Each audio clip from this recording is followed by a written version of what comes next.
नमस्कार। आज हम नाग केसर के बारे में चर्चा करेंगे। नाग केसर, जिसे हम कोबरा सैफरन भी कहते हैं, इसे हम कोबरा सैफरन इसलिए कहते हैं क्योंकि इसके पुंकेसर कोबरा सांप के समान होते हैं। नाग केसर रक्त पित्त में, जैसे कि नोज ब्लीडिंग, रक्त प्रदर जो कि हेमरेज और रक्तार्श जो कि ब्लीडिंग पाइल्स आदि में रक्त स्तंभन का प्रमुख कार्य करता है। यह एलादी गण से बिलोंग करता है। इसकी फैमिली गट्टीफेरी है। लैटिन नेम मैस्योफेरा, इंग्लिश नेम मैसुआ और कोबरा सैफरन है।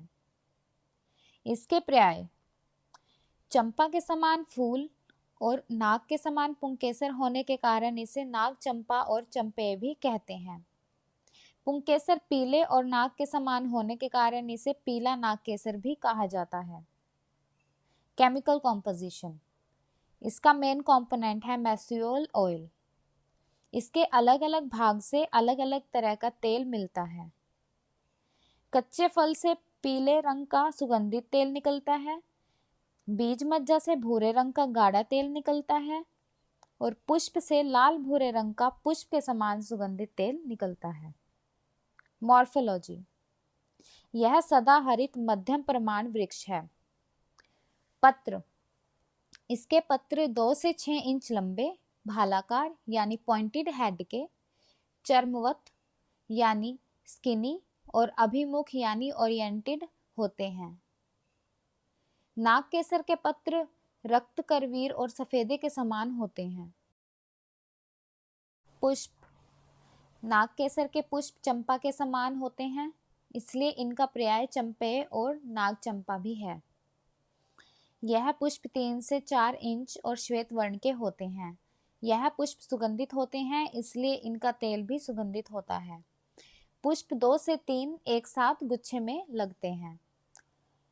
पुंकेसर, पीत वर्ण के गुच्छे में पुंकेसर लगे होते हैं, इसलिए इसका पर्याय पीला नाग केसर भी कहा गया है। फल, 1 से 2 इंच लंबा अंडाकार फल होता है और फल से भी निर्यास मिलता है।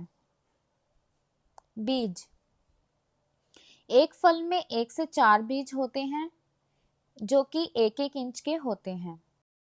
बीज मज्जा तेल से युक्त होता है और भूरे रंग का तेल निकलता है।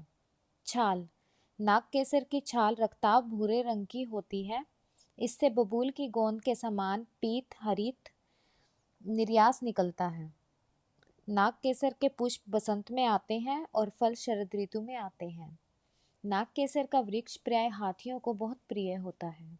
उत्पत्ति स्थान, नाग केसर की उत्पत्ति प्रमुख रूप से नेपाल, हिमाचल प्रदेश, दक्षिण भारत में होती है तथा अंडमान के कई हजारों फीट ऊंचाई पर भी नाग केसर मिलता है।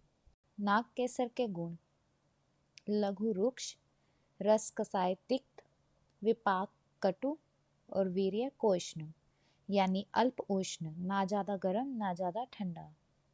नाग केसर के कर्म है रक्त स्तंभन, वेदना स्थापन, दुर्गंध नाशन, कफघन, ज्वरघन, वाजीकरण, मूत्र जनन, दीपन, पाचन, तृष्णा निग्रहण, छर्दी निग्रहण, ग्राही, कृमिघ्न, सात्मीकरण।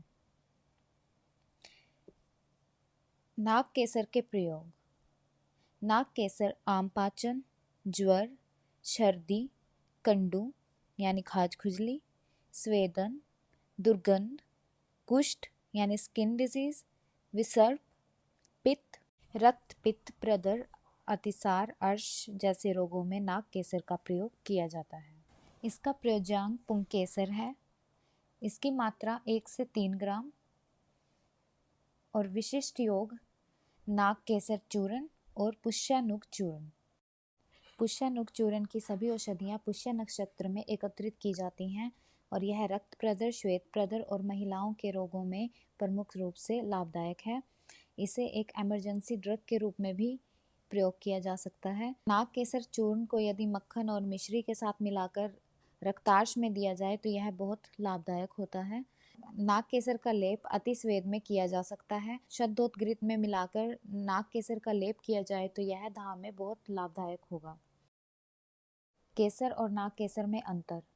केसर का गुण स्निग्ध होगा और नाग केसर का गुण रुक्ष होता है। केसर का रस कटुतिक्त और नाग केसर का रस कसायतिक्त होता है। केसर और नाग केसर का विपाक कटु होता है।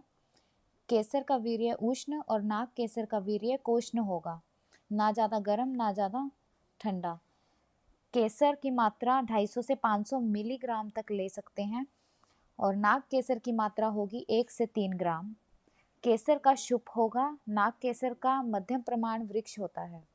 Presented by Arzu under the supervision of Dr. Mahesh Dadit sir and Dr. Naresh Bhargava sir.